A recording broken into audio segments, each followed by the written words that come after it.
Hello, how are you? I trust your day has been good. I trust that you've been well throughout the day. I want to welcome you to this live stream this evening. Welcome. This is my fourth live stream under the history of architecture, and I want to encourage you if you've not been able to watch my other three live streams that I've done previously. I wish to welcome you to uh, take part, watch the previous live stream so that even as we dwell with our today's topic, you will be able to reconnect later and see what we've done before. This is a live stream courtesy of the Technical Training channel. I wish to welcome you. This is a channel that deals with educational content, with matters that are related with TVET courses, especially in the building industry. We deal with matters that are related to units in civil engineering, architecture, quantity surveying, land surveying, building construction, and generally matters that are that trainees undergo through their courses in the TVET industry. Therefore, I want to welcome you. If you've not, if this is your first time that you are joining us in this channel, I wish to welcome you and appreciate you for taking this initiative to be with us this evening.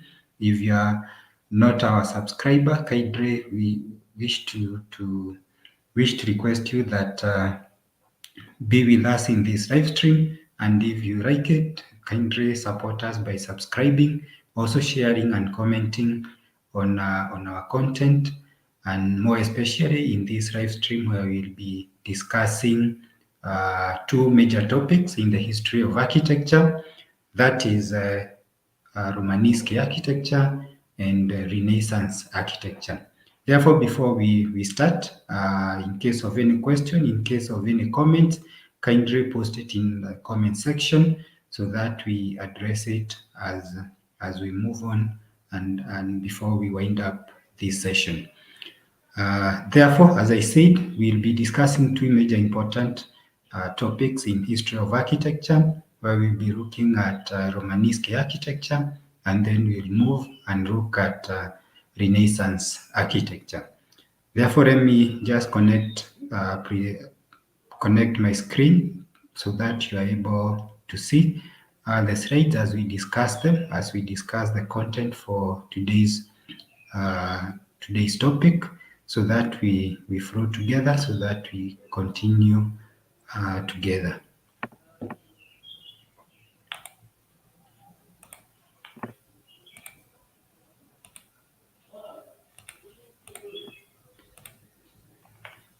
So there we are. I think you can see my screen. Now I'm just sharing the content that we are supposed to have, the content that you are supposed to share together.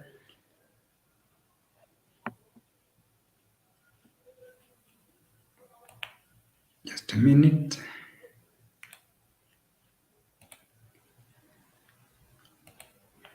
And there we are. We said we'll be discussing Romanesque architecture, and we want to see the various concepts that were behind Romanesque architecture. Remember, this is history of architecture, and we are dealing with architectural languages of ancient cultures, and Romanesque architecture is one of those languages that we'll be looking at this afternoon.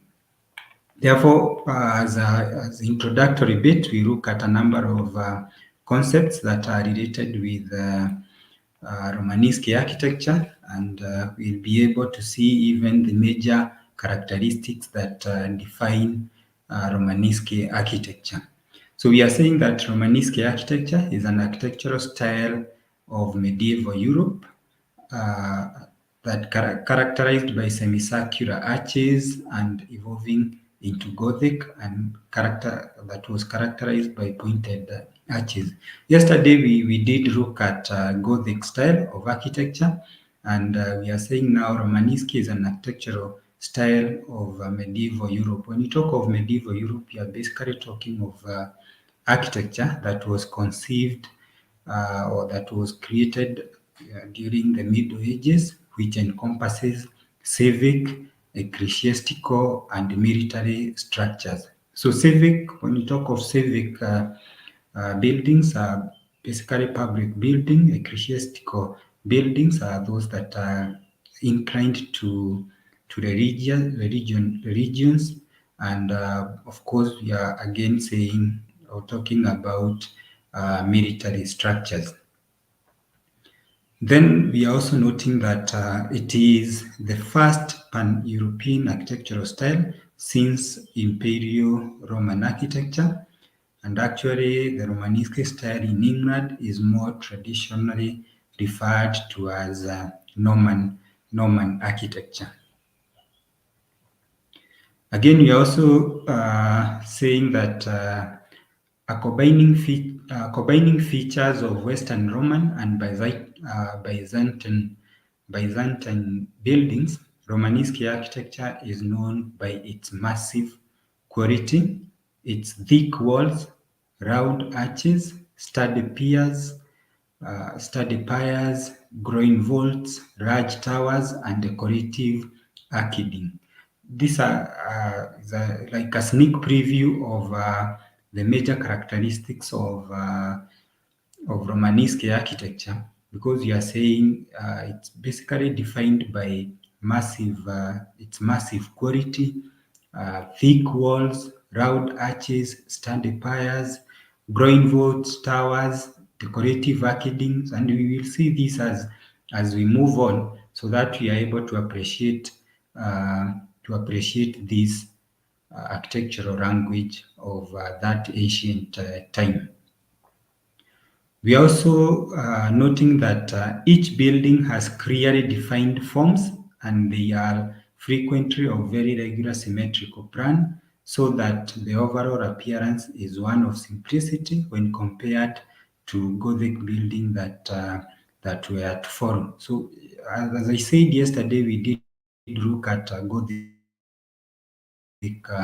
architecture, and as compared to Romanesque would be defined as more simplistic, depending basically because of how it was conceived, and basically because of its characteristic of symmetrical plan. When you talk of a symmetrical plan, it's basically a plan that could be divided by an axis, and what happens on the left is basically what happens on the right. But with Gothic, their plan were not symmetrical.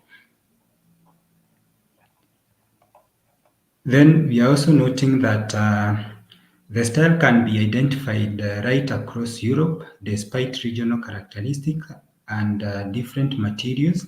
Of course, these ancient languages would be different from one region to the other depending on specific uh, time when they were being experienced in certain regions, and simply because architecture evolves and it's not static. So you'll find that the way this ancient language, Romanesque language, was conceived, it still evolves as time goes by, as it moves from one region to the other, and hence the difference in characteristics and materials that were adopted in different regions. But the core tenets, the core characteristics would still remain. Many castles were built during this period, but they are greatly outnumbered by churches. So it's an architectural language that was more employed on church buildings or church architecture. The most significant are the Gate Abbey churches, many of which are still standing more or less complete, of course, due to time that has passed by. We are also noting that the enormous quality of churches built in the Romanesque period was succeeded by the still busier period of Gothic architecture, which partly or entirely rebuilt the Romanesque churches in previous areas like England. So actually what you are saying is that Romanesque period was succeeded by Gothic architecture, and as much as we did look at Gothic architecture yesterday. It's also good to compare the two and see. We can basically now be able to connect where Gothic began and the other items that were other architectural features they were able to maintain from Romanesque, as we saw yesterday, especially with the characteristics of the Gothic architecture. The general impression given by Romanesque architecture in both ecclesiastical and secular building is one of massive solidity and strength, in contrast with both the preceding Roman and the later Gothic architecture, in which had the load-bearing structural members all appear members are or appear to be columns, pilasters, and arches.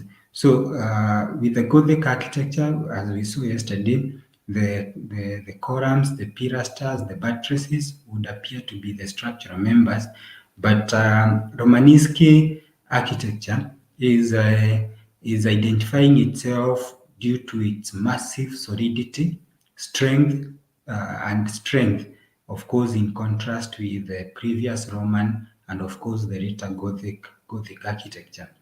We're also noting that Romanesque architecture, in common with Byzantine architecture, is often divided into two periods known as the first Romanesque architecture. And you're saying that this period, the architectural language employed rubble walls, small windows, and unvaulted roofs. But the later Romanesque architecture was had a lot of increased use of vaults and dressed stones, and we will see this as Romanesque language matured. There was a lot of employment of the vaults and dressed stones for the walling. Then we look at the various characteristics of Romanesque architecture, and one of them is walls. And we are saying that the walls of Romanesque buildings are often of massive thickness and with few and comparative small openings. So their walls were of massive thickness. Then we are also saying that they are often double shell filled with rubble. So we talked of the massive thickness of the walls, and this is simply because most of them were double shelled, and of course filled with rubble in between the two shells. The building materials differs greatly across Europe depending upon the rock stone and the building tradition. So of course, as we even saw with our first session of this live stream and the history of architecture, we saw that the material of a locality will reflect or will influence how buildings are conceived, how uh, compositions of architectural compositions are conceived depending with the availability of materials in a certain locality. And it's the same thing we are seeing even with this Romanesque architecture, because you are saying that the building materials differ greatly across Europe depending upon the rock stone and building tradition. We also are noting that in Italy, Poland, much of Germany, and parts of Netherlands, bricks are generally used. Other areas show extensive use of limestone, granite, and flint. Of course, advancing the same concept or the same aspect where we are saying that the materials that are available in a certain locality will define the the construction or the architecture of the day, or how the buildings were conceived. The building stone was often used in comparatively small and irregular pieces bedded in thick mortar. And then you're also noting that smooth ashlar masonry. When you talk of ashlar masonry, we are basically talking of a type of stone masonry which is formed using finely dressed stones of same shape, size, and texture laid together in cement or lime mortar of equal size joints at right angles to each other. So that we would define a wall that is done out of ashlar masonry, because you are saying that ashlar masonry is basically stone masonry which is formed using finely dressed stones of the same size, shape, texture, and of course laid together in cement or lime mortar, and the joints are of equal size, and again laid in right angles. And you are saying that the smooth ashlar masonry was not a distinguishing feature of the style, particularly in the earlier part of the period, but occurred chiefly where easily worked limestone was available. So in the initial stages, the ashlar masonry was not a distinguishing feature, but later on, as time went by, started to be a major feature within the Romanesque architectural language. Another characteristic is the piers, and you're saying that in the Romanesque architecture, piers were often employed to support arches. That was the main structural function of the piers, to support the arches. They were built of masonry and square or rectangular in section, generally having a horizontal molding representing a capital at the spring of each arch. So all those the piers, we've noted that one, they were done out of masonry. They were square or rectangular in shape, and they had a horizontal molding which representing a capital at the spring of each of the arch. Again, we're also saying that sometimes piers have vertical shafts attached to item, and may also have a horizontal molding at the level of the base. Piers that occur at the intersection of two large arches, such as those under the crossings of the nave and transept, are commonly cruciform in shape, each arch having its own supporting rectangular pier at right angle to the other. So we are basically saying that where we have an arch that is intersecting with a transept, then you would basically have uh, a pier that is the capital is terminating in a rectangular in a cruciform shape. We would have the arch and the transept resting on the four cruciform arms of the pier, so that to be able to support the two, that is the arch and the transept. And this is an example of how piers were done, because you are saying that they were done out of masonry, and then they would be the one supporting the arches, and where the transept and the arch are joining to be able to support the two. So these are piers. They were basically done out of masonry, stone masonry, and this is how they were employed in Romanesque architecture.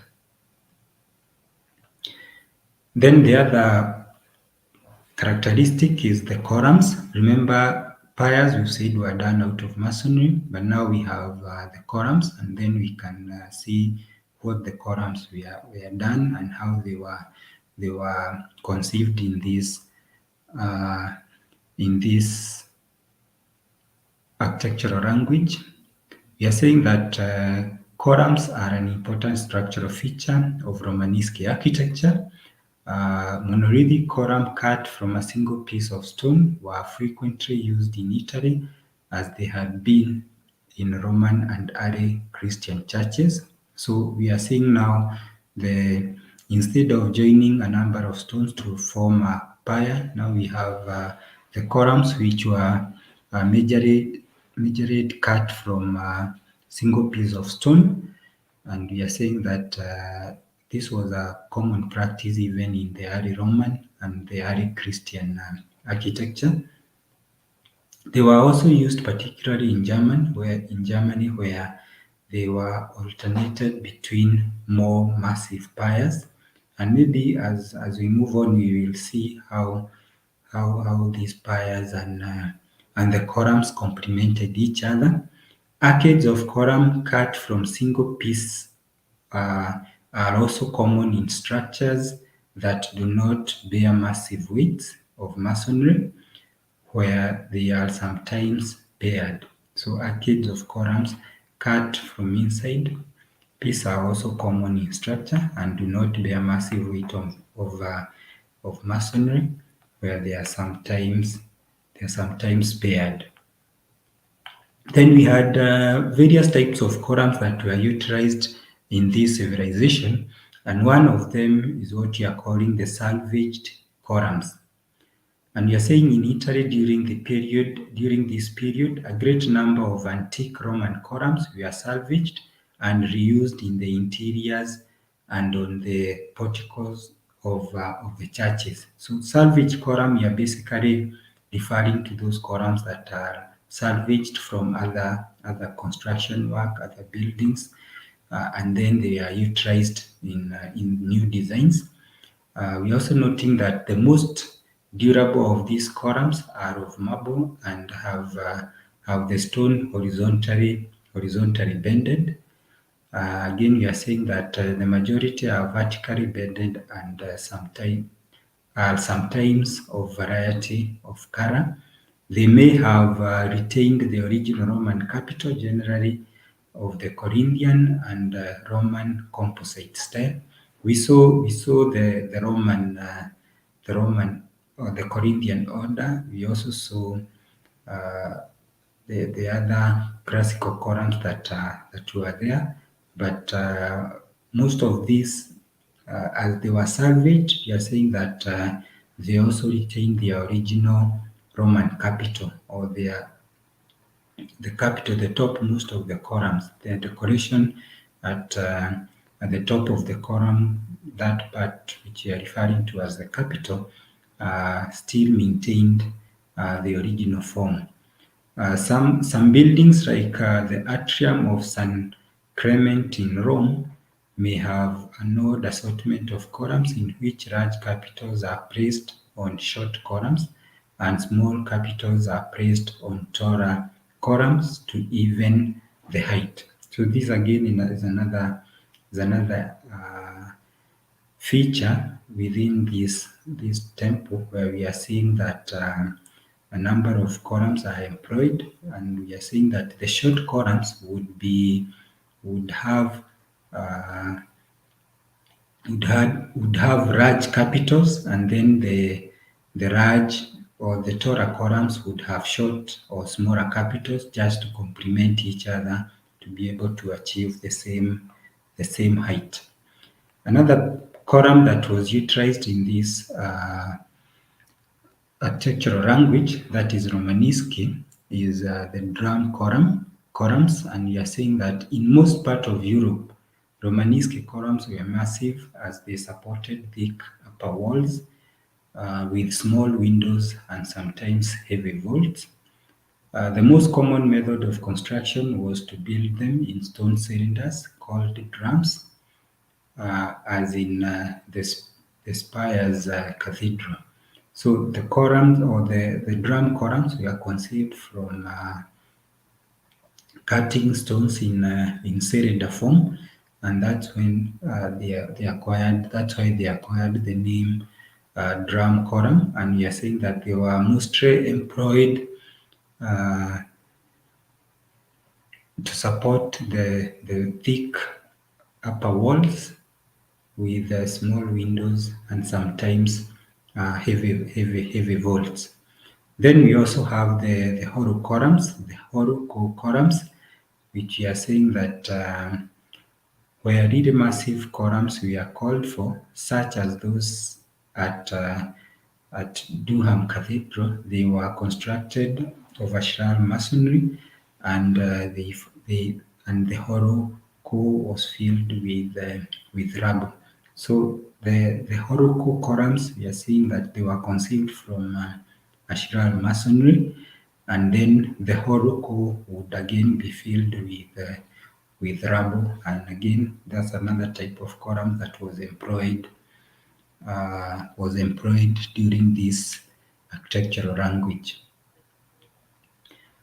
Some of the columns that we've talked about, these are some of them, where we have like the salvaged columns that we are salvaged from other works, and then they would be used in different new works. Again, this is how the columns were employed within the Romanesque architecture, the piers, the columns. You can see how the capitals were done with great care, supporting big arches spanning from one pillar to the other.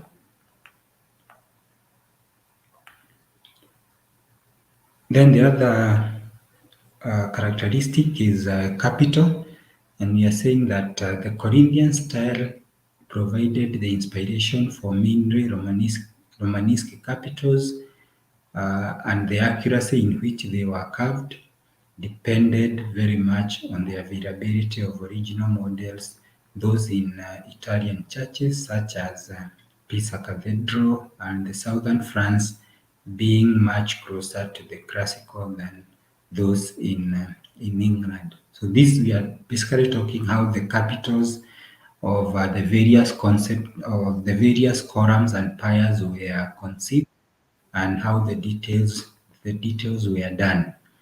Another characteristic is alternations, and we are saying that a common characteristic of Romanesque building occurring both in churches and in the arcades, which separate large interior spaces of castles is what you are referring to as alternation of piers and column.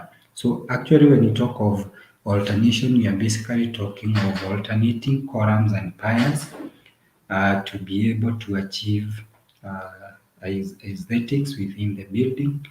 And then we're also noting that the most simple form uh, that this take is to have a column between each adjoining piers. Sometimes the column are in the multiples of 2 or 3. At St. Michael's, Heldisham, alternation occur in the nave. So at this within this church, the alternation occurs in the nave. And this is a good example of alternation, because you are saying that uh, different piers are alternated with columns, and you are saying at least in between two piers, then we would have two columns. That is a good example of alternation, which is the same even on this other type of church where we have a column, then we have the pier, then we have two columns in between, another pier, two columns in between. And this now demonstrates how alternation was done in Romanesque architecture. The other characteristic is arches and openings, and we are saying that arches in Romanesque architecture are semicircular, with the exception of a very small number of buildings such as Autumn Cathedral in France and Montreal Cathedral in Sicily, in both of which pointed arches have been used extensively. Then we're also saying that it is believed that in this case there is a direct imitation of Islamic architecture, and maybe later on, maybe in our next live stream tomorrow, we look at Islamic architecture, and maybe we'll try to see the resemblance that we are talking about here, because you are saying that some of these arches that were employed within Romanesque could be an imitation from whatever was being conceived in the Islamic architecture. We are also noting that while small windows might be surmounted by a solid stone lintel, large windows are nearly always arched. So small lintels or solid stone lintels would be done on small windows, but where we had large windows, all of them would be put in an arch. Again, we're also saying that doorways are also surmounted by a semicircular arch, except where the door is set into a large arched recess and surmounted by a semicircular lunette with a decorative carving. So this again is about more or less how the openings were done, that is the windows and doors, and we are seeing the employment of semicircular arch. Then another characteristic is vaults and roofs. And you are saying that the majority of buildings have wooden roofs, generally of a simple truss. In the case of trussed rafter roofs, they are sometimes lined with wooden ceiling. In churches, typically the aisles are vaulted, but then is roofed with timber. So basically, we are talking of areas where we would have a vaulted roof, but later on the ceiling or the roof is finished with timber. Vaults of stones or brick took on several different forms and showed marked development during the period, evolving into pointed ribbed arches, which is a characteristic of Gothic architecture. And again, saying that Gothic came after the Romanesque architecture, then we can see that Gothic borrowed also quite heavily from what was happening with the Romanesque architecture, because we talked of the pointed arches in Gothic and to enhance verticality and the like. And we are seeing that some of these things starting within the Romanesque architecture. Again, under vaults and roofs, we have a number of them. One of them is what we refer to as the barrel vault, and we are saying that this is the simplest type of vaulted roof, and in which single arched surface extend from wall to wall, the length of the space to be vaulted. So we're saying this is the simplest of the arches or the vaults, and we are saying that it would span from from wall to wall, and of course now the whole length would be vaulted. Then we have the groin vault. Groin vaults occurs in early Romanesque building, notably at Spires Cathedral, where vaults of about 1060 is the first employment in Romanesque architecture of this type of vault for a wide nave.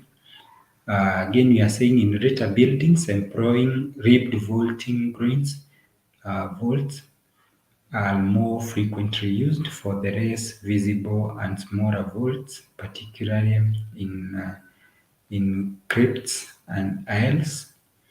A groin vault is almost always square in plan and is constructed by two barrel vaults intersecting at right angle, and we will see some of these vaults so that we understand when we talk of barrel vaults spanning from wall to wall.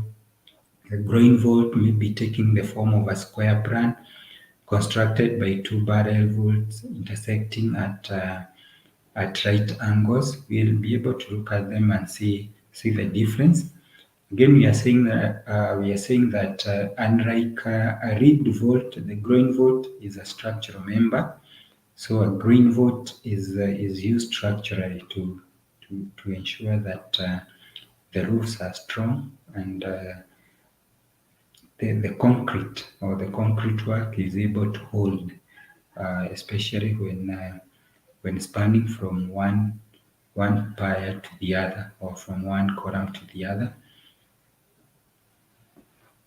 We're also saying that groin vaults are frequently separated by transverse arches, ribs of row profile.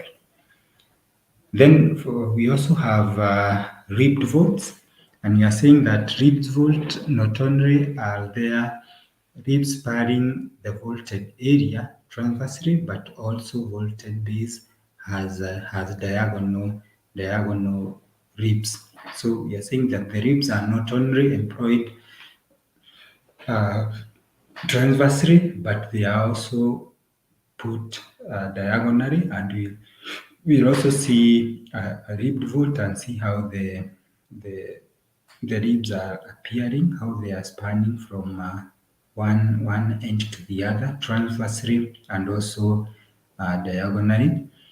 In a ribbed vault, the ribs are the structural members, and the space between them can be filled with lighter or non-structural material. So actually, we are saying that the ribs are the ones that are structural, and then the space in between can be filled with lighter material, which is basically not structural. We're also noting that because Romanesque arches are nearly always semicircular, the structural and design problem inherent in the ribbed vault is that the diagonal span is larger than the transverse span. And again, Romanesque builders used a number of solutions to solve this problem. So we look at the various vaults that are there so that we are able to appreciate the difference between a barrel vault, a groin vault, a ribbed vault. And this first one is a barrel vault where we are saying that it spans from one wall to the other, so spans from one wall to the other, and then the whole area is covered by a barrel vault, and this is an existing example of how the barrel vaults are done. You can see how timber or how wood has been employed to achieve this barrel vault. Then we have the groin vault. We talked of the groin vault, and this is how the groin vault looks like. Uh, the two barrel vaults are meeting and making an angle of 90 degrees, and this is an example of an existing one in a building and how it was conceived. Then we have the last one, that is the ribbed vault.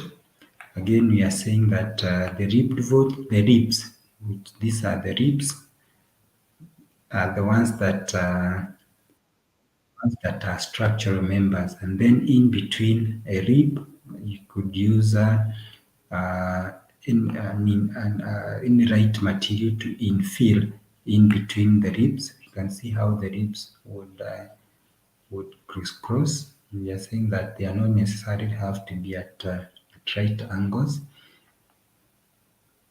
And those are the three vaults that we've seen. We talked of the barrel vault, the groin vault, and the ribbed vault, and that's how they were conceived in Romanesque architecture.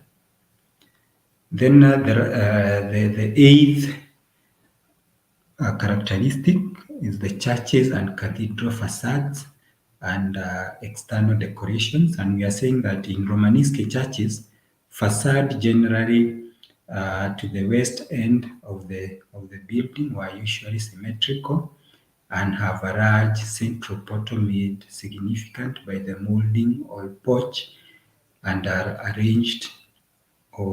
arrangement of arched topped windows. So the facade is another characteristic of Romanesque architecture, where we are saying they were employing the concept of symmetry to ensure that the facades were balanced. We're also noting that smaller churches often have a single tower, which is usually placed at the western end, while large churches and cathedral often have two towers. So again, this is another examples of the facades in Romanesque architecture. We've talked of the towers, the two towers,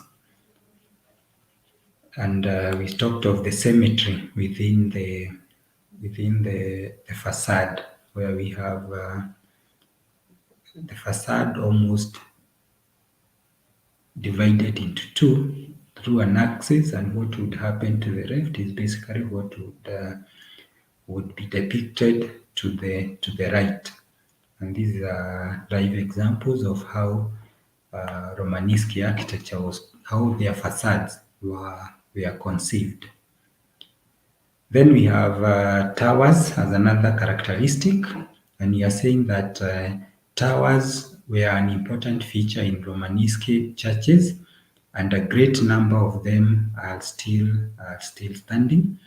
They take a variety of form, square, circular, octagonal, and are placed differently in relation to the church in different countries. So the towers would take different shapes from different countries. It could be square, circular, octagonal,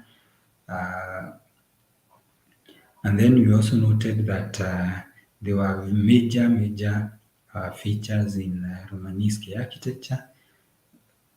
Again, in the northern France, two large towers were to become an integral part of the facade of any large cathedral, and I think we've seen that, especially when we were looking at the facade.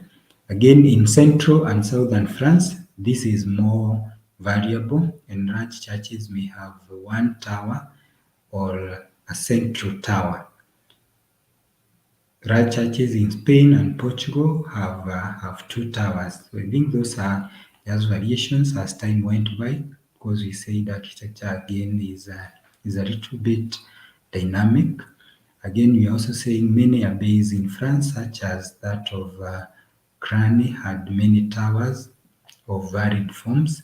In England, for large abbeys and cathedral building, three towers were favored, with central tower being the tallest. Smaller churches sometimes had bell gables instead of towers, a feature which is characteristic of simplicity of the architecture in the Romanesque style. So the features, the use of towers would depend from one region to the other. And again, of course, as we said in our yesterday session, that these features or this architectural element would change depending again with the designers from one region, and how they would conceive and how they would interpret and want to package a certain style. And it will still remain a design for that particular language, of course, because many of the other characteristics are evident within the same composition. Then we are also talking of decorations, and one of them we are talking of architectural embellishment. Arcading is the single most significant decorative feature in Romanesque architecture. And when we talk of arcading, is that aspect of doing so many columns with arches, topped with arches to define a particular space. That is what you are basically talking of arcading. We will still see that in examples so that you are able to understand better and conceive the ideas better. Again, we are saying that it occurs in a variety of form from the homebird bird, which is a row of small arches that appear to support a roof line. Arcades could be used to great effect both externally and both internally, that is both internally and externally, as exemplified by Church of Santa Maria della Pieve in Arezzo. So we will see how arcading was done, how they were defining spaces. We've seen how they were able to support the use of rows of small arches that appear to support the roof line. So we look at that and see. Then we have the architectural sculpture. The Romanesque period produced a profusion of sculpture ornament. We'll also see some of the sculptural work. The most frequently took a purely geometric form and was particularly applied on moldings of arches. Similar decorations occur around the arches of the nave and along the horizontal course separating arcade and clerestory. Then we also have murals, and we are saying that large mural or large walls surfaces and plain carving walls of the Romanesque period lent themselves to mural decoration. So while we had large spans of wall surfaces, plain carving walls be would offer themselves or would be utilized for mural decorations. A classic scheme for the full painted decoration of church, deprived from early example, often in mosaic, had its focal point in the semi-dome of the apse. And again, we are also saying that on the apse walls below would be saints and apostles, perhaps including narrative scenes, e.g. the saint to whom the church was dedicated. And actually what we are saying is that all these murals would be done within the church to ensure that it depicts the saints, or the mural decorations would depict the saints that were dedicated, or these churches were dedicated to. So we talked of the towers. We talked of the three towers. The one that is in the central, being the tallest or the biggest, and the other two towers. We talked of the sculptural work to just emphasize on the various teaching within the temple. And then of course we've talked of mural decorations within the church, within the arches and the domes.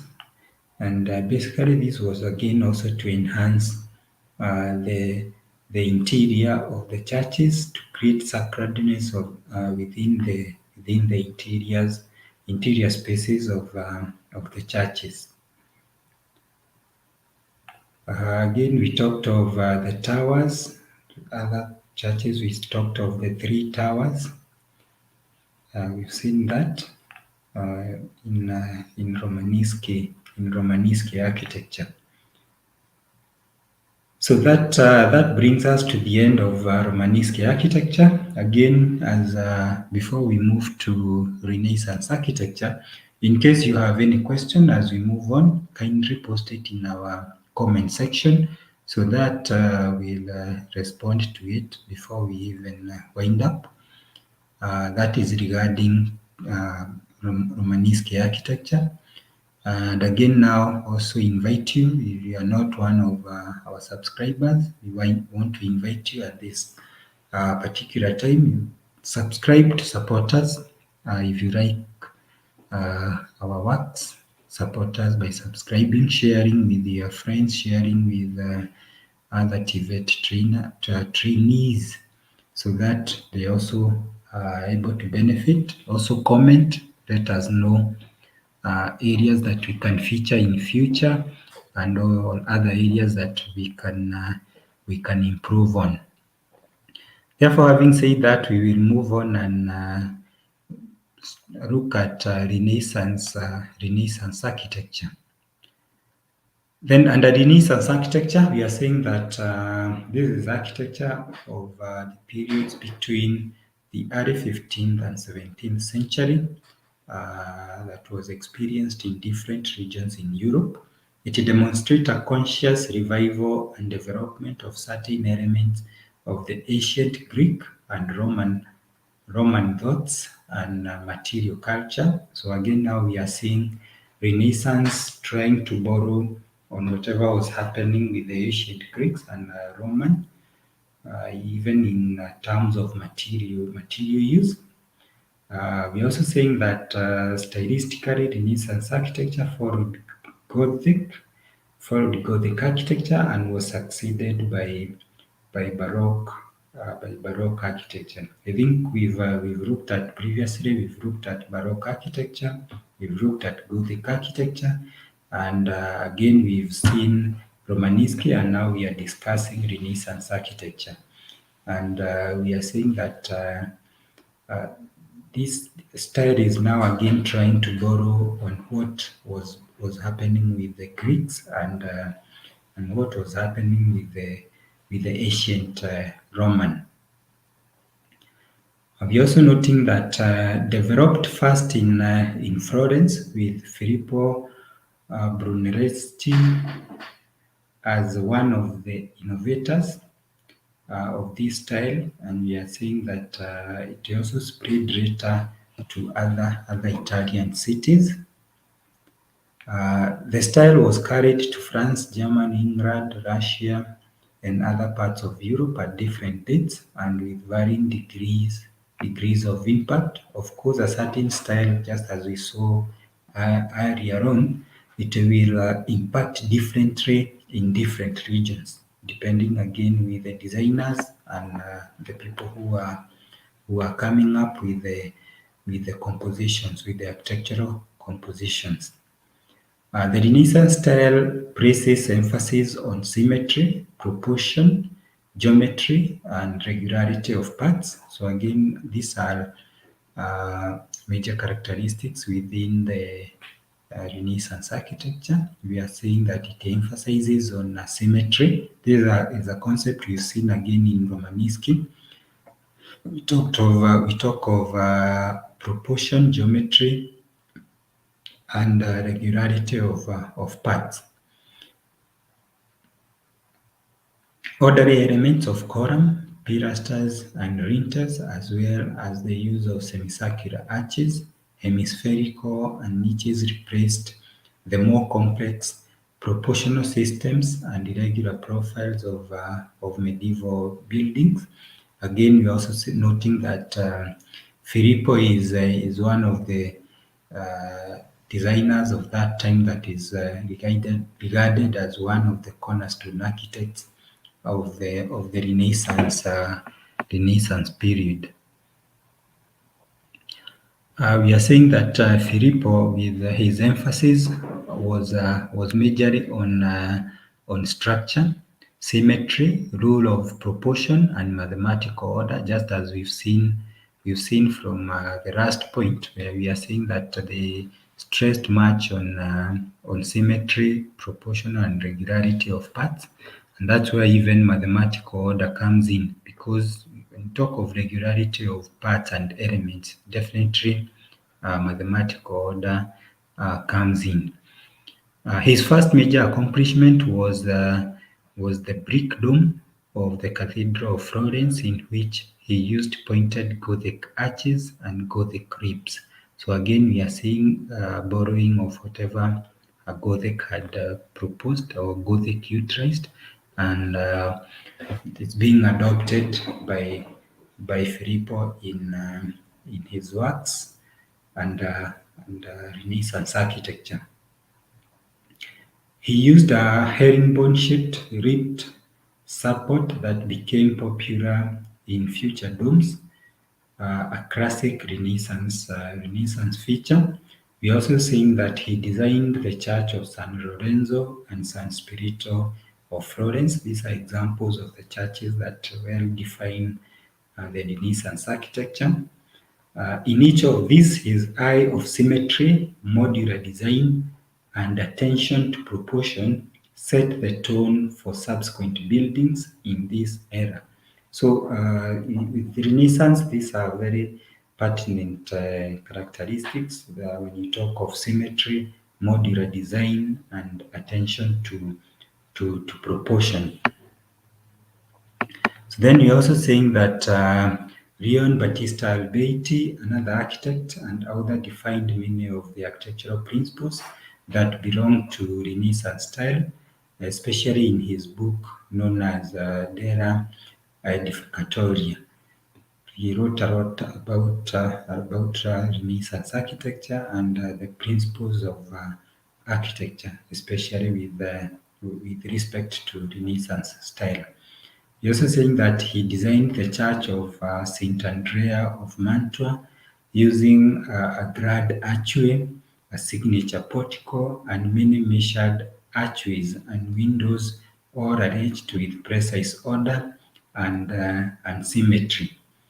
And many of these churches had elaborate facade. So we will see um, some of these characteristics when we look at the various characteristics of Renaissance architecture, and be able also to identify them and be able to see examples that will help us to understand and to conceive this characteristic of Renaissance architecture.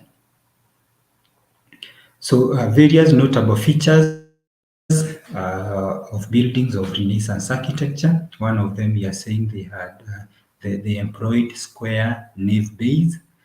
We will see this more when you talk of plan as one of the characteristics of Renaissance architecture. We are also noting that the articulation of the structure in Pietra Sirena, that is use of the dark Italian stone. And that is another notable feature within the works of Renaissance architecture. We are also talking of the use of an integrated system of columns, arches, and entablature. That's another feature, another notable feature for Renaissance architecture.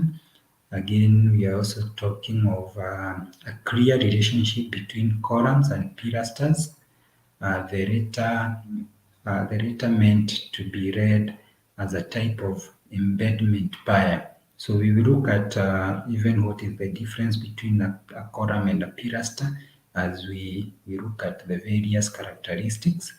Another notable feature is the use of proper proportions for the height of the column, proper proportion for the height of the various columns. That's another notable feature within the works of Renaissance architecture. And again, we're also noting the use of spherical segments in the vaults of the side aisles.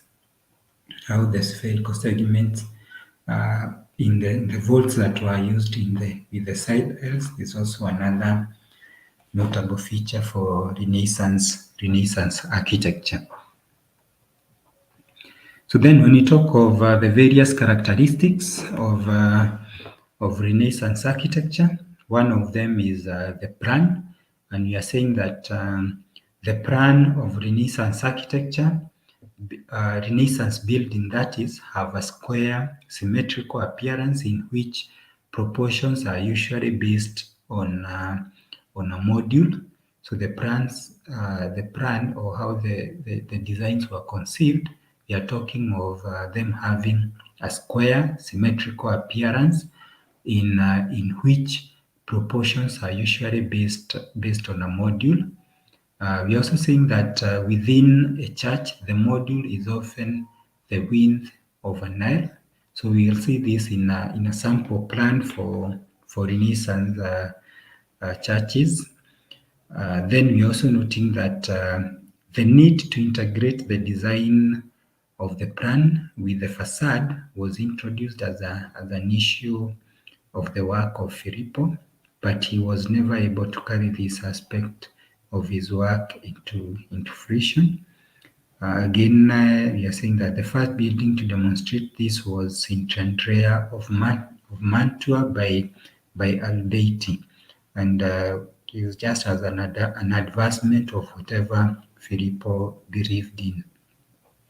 So this is a sample of a plan where we are saying they employed more of a square concept, and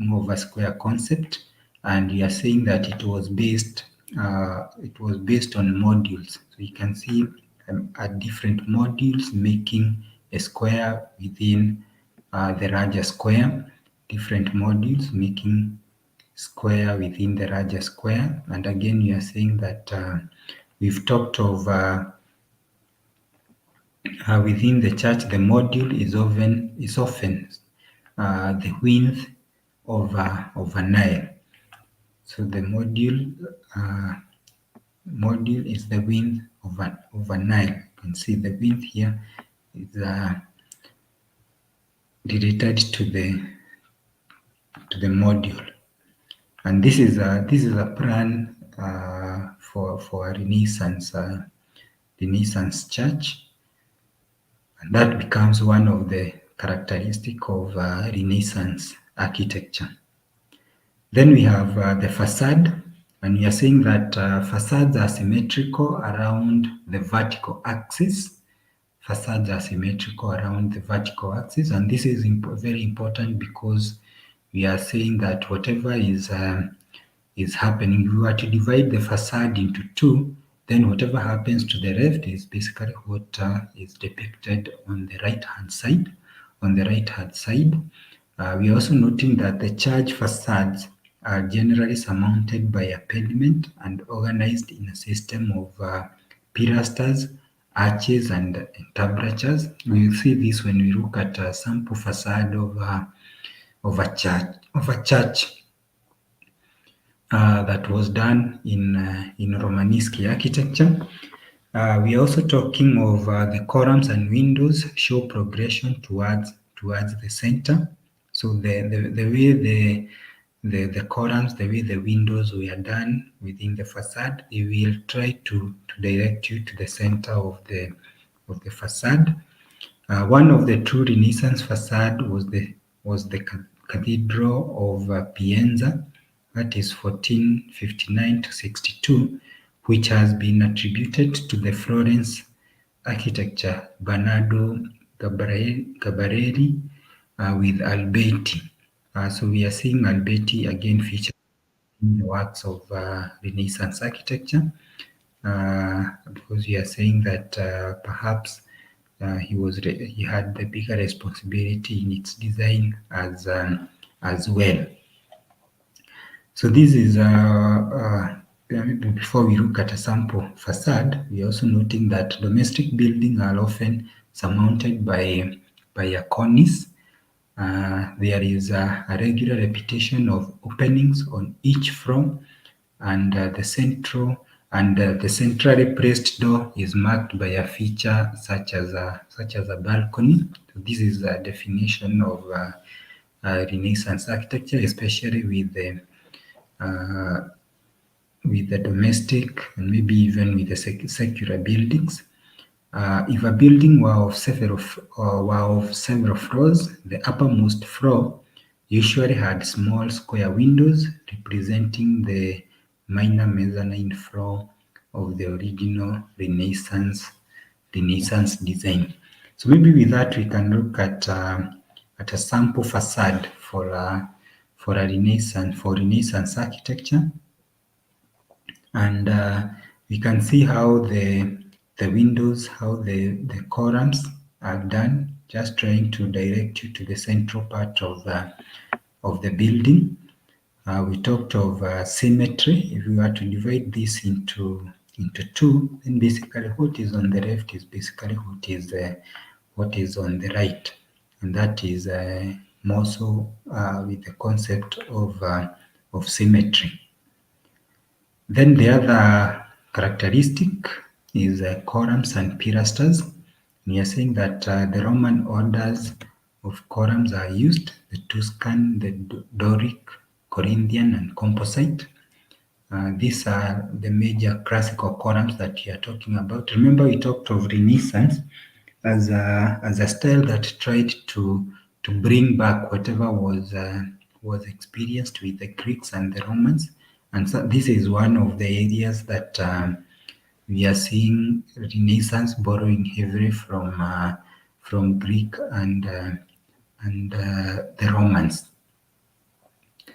The order can either be structural, supporting an arcade, or architrave, or purely decorative, set against a wall in the form of a pilaster. So we are saying that the orders or the columns would be structural, or again they would be purely decorative, and when they are done for decorative purposes and they are just done against a wall, then they become pilasters. But where a column is employed purely for structural purposes, then it retains the word column. Then you're also saying that during Renaissance, architects aimed to use columns, pilasters, and tablature as an integrated system.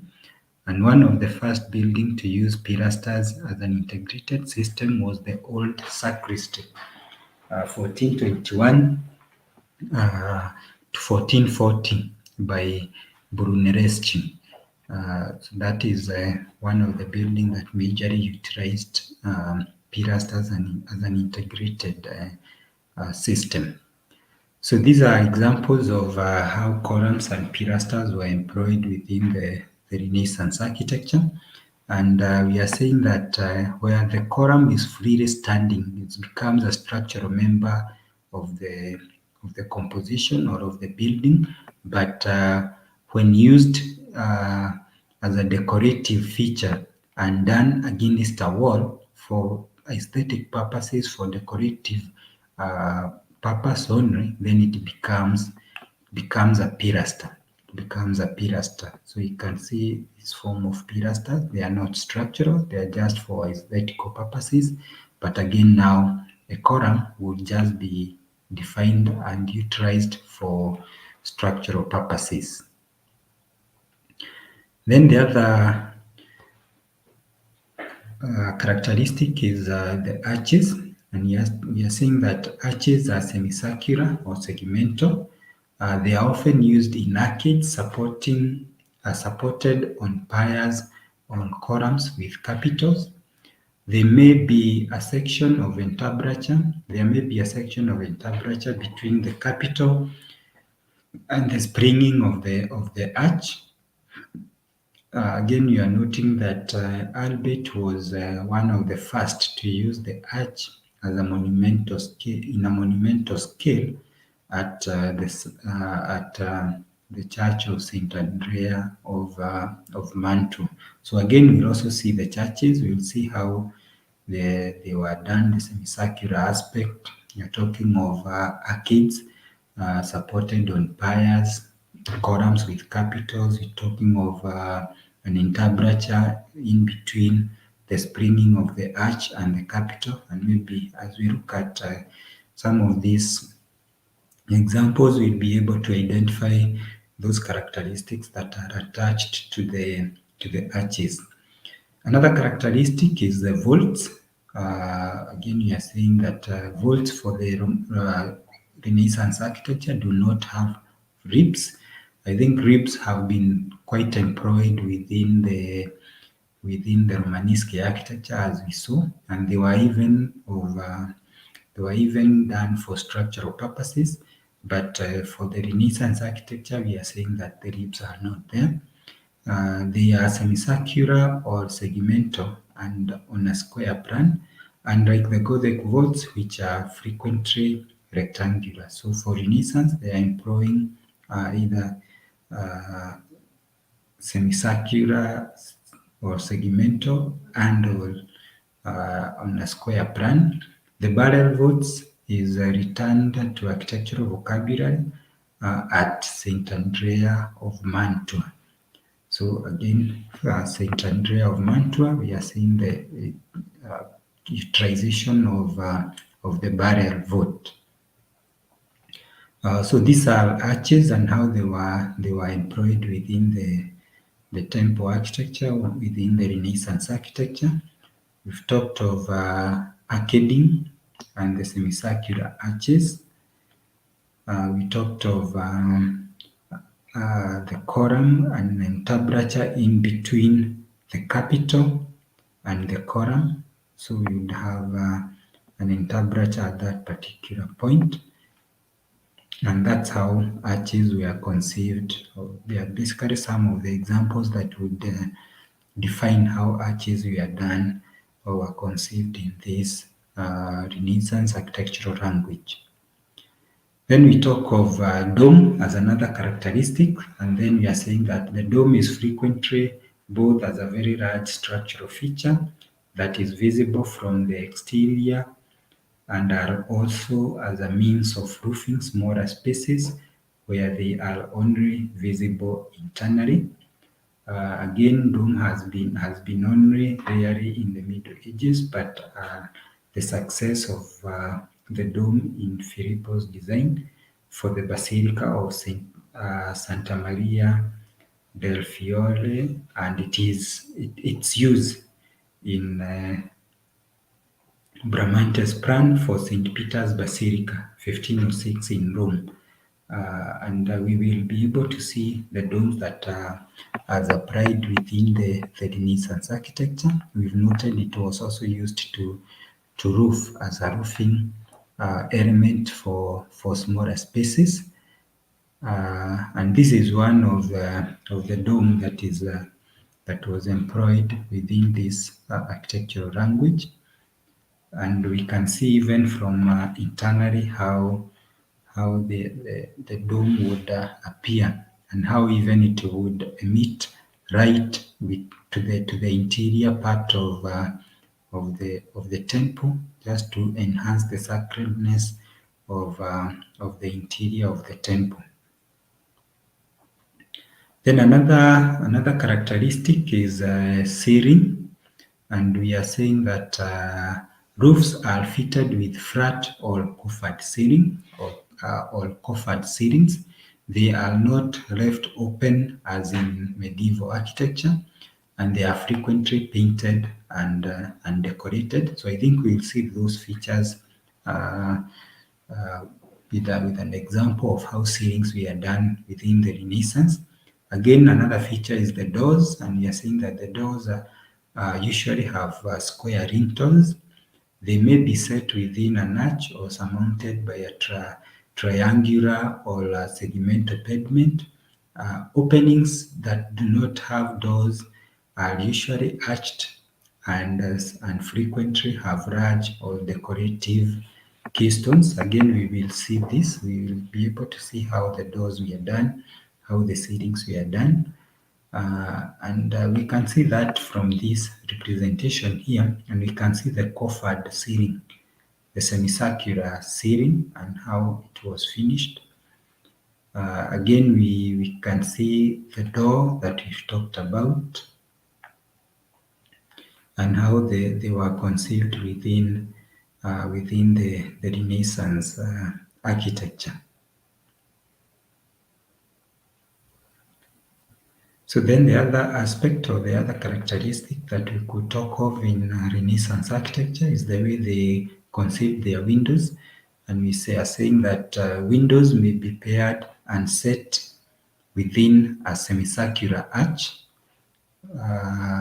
and then they may have square lintel and triangular or segmental pavement, which are often used alternately. Again, windows are used to bring light into the building, and in domestic architecture to give views. Stained glasses, although sometimes present, is not a feature. So again, with windows, we are talking of them being set within a semicircular arch. We're talking of the square lintels. Again, we noted that the windows were meant, or they were employed to bring light within the domestic architecture, within the building, sorry, especially within the temple. They will be employed to cast light within the temple, and even to make the interior part of the temple more sacred. But in the domestic architecture, they are also more employed to enhance the views of the domestic architecture. But again, we are noting that, which is a contrast from the previous civilizations that we've looked at, especially with the Gothic architecture, where they employed a lot of stained glass. But for them, for Renaissance, we are saying, although some of the glasses you would find it was stained, it was not a very major feature within the Renaissance architecture. These are some of the how the windows were done, because we are saying they were being, or they were recessed within arches. We also talked of the pairing of the windows, and we can see mostly, especially the ones that we have here, the glass are not stained, which we are saying that staining of glass in Renaissance was not a major feature. The other aspect is the walling, or the other characteristic is the walls. And we are saying that external walls are generally of highly finished ashlar masonry laid in straight courses. Earlier on, we saw the definition of ashlar masonry, where we are saying is walls that are conceived from stones that are of the same size, the same finish, the same dressed stones, and again laid in joints that are of uniform thickness, and again at right angles. And that is the same that thing that is being depicted here with the walls. The corners of the building are often emphasized by rusticated coins. So these are just decorations around the corners of the buildings. Basement and ground floors were often rusticated, and internal walls are smoothly plastered and surfaced with white chalk paint. For more formal spaces, internal surfaces are decorated with frescoes.